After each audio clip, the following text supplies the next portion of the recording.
Angkas ako ng panganay na anak ni Joel na si Mark.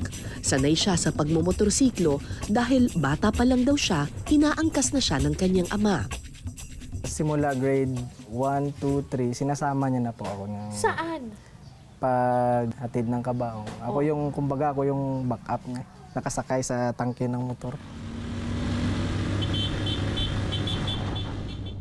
Pero iba raw ang husay ng kanyang ama pagdating sa pagmamaneho.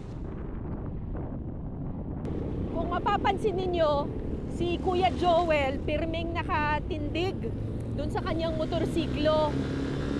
Hindi kasi siya pwedeng umupo dahil bumabangga yung kabaong sa kanyang likod.